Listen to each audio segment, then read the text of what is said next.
আসসালামু আলাইকুম। আমরা আজকে OBS স্ক্রিন রেকর্ডিংটা শিখব। এর আগের ভিডিওতে করেছিলাম যে আমরা কিভাবে OBS ডাউনলোড দিব ডেস্কটপের মধ্যে এবং OBS জিনিসটা কি সেটা আমরা এর আগের ভিডিওতে আমরা দেখেছিলাম। সো এটা আমি লিংক দিয়ে দিব, আপনারা চাইলে দেখে আসতে পারেন। আমরা OBS নিয়ে কেন কথা বলছি? OBS হচ্ছে স্ক্রিন রেকর্ডিংয়ের মধ্যে অন্যতম একটি বিষয়, যার মাধ্যমে আপনি চাইলে, আমি যে এখন ভিডিওতে কথা বলছি এটা একটা স্ক্রিন রেকর্ড সিস্টেম করে আমি ভিডিও বানিয়েছি, যেটা OBS দিয়ে করা। তো আমি আমার দেখতে পাচ্ছেন যে এখানে স্ক্রিন রেকর্ড করা আছে, আমি আমার ডিসপ্লেটাকে ক্যাপচার করেছি, সাথে সাথে আমার ভিডিও দেখতে পাচ্ছেন। সো এটা হচ্ছে OBS এর একটা সিস্টেম, খুব সুন্দর একটি ভালো একটা সিস্টেম। সো আমি আপনাদেরকে দেখাবো যে কীভাবে OBS সিস্টেম আপনারা হচ্ছে আপনাদের স্ক্রিন রেকর্ড করতে পারেন, আপনাদের ডেস্কটপ অথবা ল্যাপটপের স্ক্রিন রেকর্ড করে আপনারা চাইলে ক্লাস করতে পারেন, অথবা আপনারা যেভাবেই হোক যে কোনো কাজের জন্য স্ক্রিন রেকর্ডের প্রয়োজন হয়। সো কিভাবে করবে, তো চলুন আমি যেভাবে স্ক্রিন রেকর্ড করি সেটা আমি আপনাদেরকে দেখাচ্ছি। তো ফার্স্টে আপনারা OBS-এ যাবেন। এই যে OBS আছে, OBS আপনারা ক্লিক করে এখান থেকে অবশ্যই ওপেন করে নিতে হবে। সো আমারটা ওপেন করা আছে, মানে আমি ভিডিওতে আছি অবশ্যই। সো ওপেনের জন্য ওপেন করা আছে। এর আগে আপনারা এখানে OBS যদি লিখে সার্চ দেন তাহলে OBS-এর যে সাইট আছে সাইটে নিয়ে আপনি এখান থেকে উইন্ডোজের জন্য ডাউনলোড দিয়ে রাখবেন। সো ডাউনলোড দেওয়ার পর ইনস্টল করার ক্ষেত্রে অনেক সময় সরাসরি ইনস্টল হয়ে যায়, এবং সরাসরি অনেক সময় ইনস্টল না হলেও আপনার একটা লিঙ্ক চাইতে পারে যে এই OBS আপনার ইনস্টল দেওয়ার সময় একটা লিঙ্ক আপনাকে দিয়ে দিতে, এই লিঙ্কটা ক্লিক করে ডাউনলোড দিতে হয়। সো লিঙ্কটা ক্লিক করে ডাউনলোড দিয়ে ইনস্টল দিয়ে দেবেন। যে অনেকে আপনার ইনস্টল দেওয়ার সময় এই প্রবলেমটা ফেস করে যে ইনস্টল দেওয়ার সময় ইনস্টল হয় না, অন্য একটা লিঙ্কে নিয়ে যায়। সো অন্য একটা লিঙ্কে আপনাকে নিয়ে যাবে, এখান থেকে আরেকটা লিঙ্ক আপনাকে ডাউনলোড দিতে হবে, যেটা রার ফাইল মেবি। সো এটা ডাউনলোড দিয়ে দিলে আপনার ইনস্টল হয়ে যাবে। দেখতে পাচ্ছেন এটা হচ্ছে আমার ব্যাক পেজ, মানে আমি যে এখানে সেটিং করে রেখেছিলাম। তো আমার এখানে দেখতে পাচ্ছেন যে নিচে একটা ভিডিও, উপরে একটা ভিডিও, তার মানে এই যে একটা সাইড লাল দাগ দিয়ে রেখেছেন, এটা হচ্ছে আমার সেটিংস। মানে আমি এখানে এর মধ্যে যে কাজটা করে রেখেছি, এই যে এটার মধ্যে যে কাজটা করে রেখেছি, এইটা পরবর্তীতে আপনার ক্যাপচারে দেখাবে। যেমনটা আমার ভিডিও এখানে দুইটা দেখতে পাচ্ছেন অবশ্যই, এই যে এখানে একটা এবং নিচে আরেকটা দেখতে পাচ্ছেন। এটা আপনার পরবর্তীতে আমি যদি যে এখানে যাই, এখানে কিন্তু ওইটা ব্যাক পেজটা আসবে না, শুধু আমার নিচের ভিডিওটা আসছে। তার মানে হচ্ছে আমি এখানে কাজ করে রেখেছি, যে এখানে রেড চিহ্ন একটা দেখতে পাচ্ছেন, রেড চিহ্ন হচ্ছে আমাদের যে ক্যাপচার ভিডিও, আচ্ছা আপনার ডিসপ্লে ক্যাপচার হচ্ছে রেড চিহ্ন। এর মধ্যে আমরা যে কাজটা করব, আমরা এখান থেকে বের হয়ে গেলে এগুলো হচ্ছে পরবর্তীতে শো করবে। সো এটা কীভাবে করলাম, আমি এখানে ভিডিওতে আছি এবং এখানে দেখতে পাচ্ছেন অনেকগুলো দাগ চিহ্ন, যেটা হচ্ছে অনেক বেশি কিছু দেখা যাচ্ছে। আসলে এখানে অনেক কিছু না, আমার ভিডিও হচ্ছে অনেকগুলো দেখা যাচ্ছে। আসলে এখানে অনেক কাজ করতে হয় না, এটা হচ্ছে তাদের একটা সিস্টেম, মানে এটা হচ্ছে ভিডিও ক্যাপচার, ডিসপ্লে ক্যাপচার তারা এইভাবে করেছে। তো এই যে দেখতে পাচ্ছেন ডিসপ্লে ক্যাপচার, এটা যদি আমি এখান থেকে ডিলিট করে দিই তাহলে এগুলো চলে যাবে। সো এটা কীভাবে করেছি, আমরা যদি এখান থেকে ডিসপ্লে ক্যাপচারটা যদি ডিলিট করে দিই তাহলে এখান থেকে দেখতে পাচ্ছেন এটা চলে গেছে, মানে ডিসপ্লেটা চলে গেছে। এখন যদি আমি আপনাদেরকে দেখাই তাহলে আমার ডিসপ্লেটা আসবে না, এখানে হয়তো কালোর মতো চলে আসবে, মানে ডিসপ্লেটা আসবে না, মানে আমাকে দেখা যাবে, কারণ আমি ডিসপ্লে ক্যাপচারটা কেটে দিয়েছি। এটা ছিল ডিসপ্লে ক্যাপচার। এই যে এখান থেকে ডিসপ্লে ক্যাপচারটা আমাদের এখান থেকে আনতে হবে। এই যে এখান থেকে ওকে দিয়ে ডিসপ্লে ক্যাপচারটা নিয়ে আসলাম। ওকে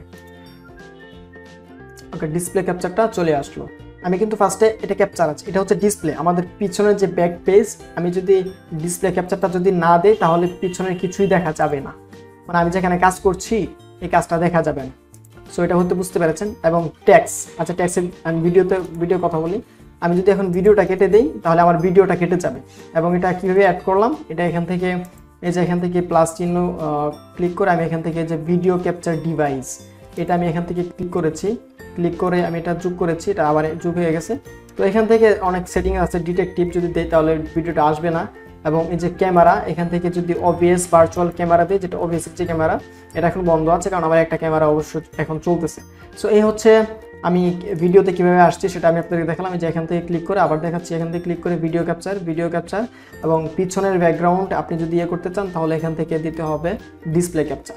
ট্যাক্স কি, আমি যদি এখানে ট্যাক্সে যাই, ট্যাক্সে যদি ক্লিক করি তাহলে এখান থেকে যদি আমি যে কোনো কিছু একটা লেখা লিখি তাহলে এই যে লেখাটা আছে না, এই লেখাটা আপনি এখানে সরাসরি আপনার স্ক্রিন রেকর্ডে চলে আসবে। এই যে এখানে লেখাটা আসছে, সরাসরি স্ক্রিন রেকর্ডে চলে আসবে। এবং এই লেখাটাকে আপনি নিজের মতো করে এখান থেকে ফিল্টার্স করতে পারছেন। আপনি যদি চান যে এখান থেকে রাইট বাটন ক্লিক করে অ্যাডে গিয়ে আপনি এখান থেকে বিভিন্ন ধরনের ক্রমা কি আছে, আপনি ক্রমা কি গিয়ে ভালো নতুন ডিজাইন করতে পারছেন। এই যে এখান থেকে অনেক সুন্দর ডিজাইন আছে, আপনি এই ডিজাইনগুলো করতে পারেন। এই যে এখান থেকে ব্যাকগ্রাউন্ড কালার চলে গেছে, টেক্সট করতে পারছেন। সো টেক্সট আমাদের প্রয়োজন না। আমি যে ভিডিও করেছি সেটা আমি আপনাদেরকে দেখালাম। আপনারা যদি চান তাহলে যে এখান থেকে ক্যাপচারের বিষয়টা আছে, যে এখানে ক্যাপচার যেগুলো আছে অডিও আউটপুট, এগুলো আপনারা দেখে নেবেন একটা একটা করে। যে উইন্ডোজ ক্যাপচার, আপনার যে উইন্ডোর মধ্যে একটা উইন্ডোর মধ্যে যে ক্যাপচারগুলো আছে সেগুলো ধরবে। এবং হচ্ছে ট্যাক্স আমি আপনাদেরকে বললাম, সিন সেটাও বলেছি, মিডিয়া সোর্স আপনার যদি বিভিন্ন ধরনের মিডিয়া থাকে তাহলে সেটা ধরবে, এখান থেকে যদি ক্লিক করেন। তারপর ইমেজ, আপনার যদি আপনার উইন্ডোজের মধ্যে যদি একটা ইমেজ থাকে, লাইক আপনার একটা ভিডিও, আপনার একটা ফটো থাকে, তাহলে শুধু সেই ফটোটাকে ধরবে যদি ইমেজে ক্লিক করে সেই ফটোটা দিয়ে দেন। এবং গেম ক্যাপচার, অনেকে দেখতে পাচ্ছেন যে পাবজি খেলে কিংবা বিভিন্ন ধরনের গেমস, ফ্রি ফায়ার গেমস খেলে, সেটা হচ্ছে যে গেমস ক্যাপচারে যদি ক্লিক করেন এবং আপনি যদি গেম খেলেন, আমি এইভাবে যদি ভিডিওটা অ্যাড করেন এবং গেমটা অ্যাড করেন, অ্যাড করে আপনি যদি গেম খেলেন, সেই ভিডিওটা এবং গেমটা সরাসরি দেখাবে। যেটা আমরা বিভিন্ন ফেসবুক পেজে দেখে থাকি যে বাইরের দেশে মানুষ বা বাংলাদেশে অনেকে গেমস খেলছে, নিজেদের ফটো আছে এবং গেমস খেলছে। এটা কীভাবে সম্ভব? এটা হচ্ছে ওবিএস-এর মাধ্যমে এইভাবে গেমস ক্যাপচারে গিয়ে গেমস খেলছে। তো আমি আপনাদেরকে কীভাবে স্ক্রিন রেকর্ড করা হয় আমি এটা সেটিংসে দেখালাম। এবং স্ক্রিন রেকর্ড করার জন্য আপনাদের এখান থেকে যেতে হবে। অবশ্য আমারটা স্ক্রিন রেকর্ড করা মানে চলছে, মানে আমি যে ভিডিওটা করছি সেটা স্ক্রিন রেকর্ডিংয়ে আছে। তো আমি যদি এখন স্টপ করে দেই তাহলে ভিডিওটা স্টপ হয়ে যাবে।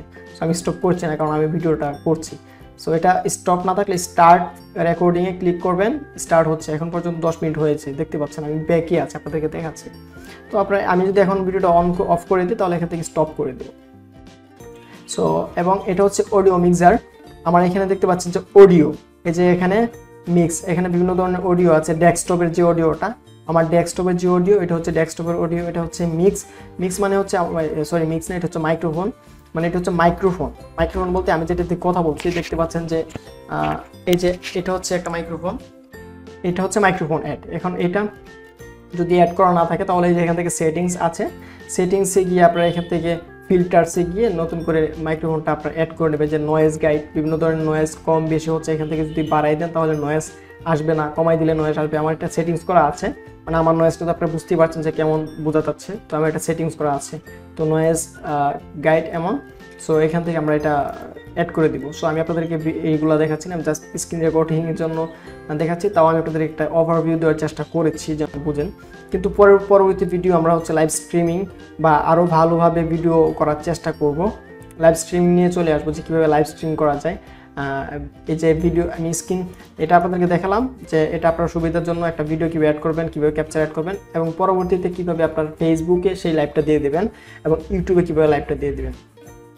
সো আমি মনে করি আপনাদের জন্য সুবিধা হবে এই ভিডিওগুলো দেখতে। আমি এর আগে একটা ভিডিও করেছি এবং OBS-এর উপর আমরা 4-5টা ভিডিও করব। এই একটা জিনিস আপনাদেরকে দেখাই যে হচ্ছে যে এখানে সেটিংস আছে, সেটিংসে গিয়ে আপনারা যদি কোনো সেটিংসের যদি কোনো সমস্যা থাকে এখান থেকে দেখতে পাচ্ছেন যে general, streaming, output, audio, video, মানে আপনার ভিডিও কোনো প্রবলেম থাকলে এখান থেকে আপনি ভিডিও সেটিংসটা অ্যাড করে নিতে পারেন। অডিও সেটিংস, যদি আপনার অডিও যদি প্রবলেম থাকে এখান থেকে অডিও সেটিংসটা আপনারা অ্যাড করে নিতে পারেন।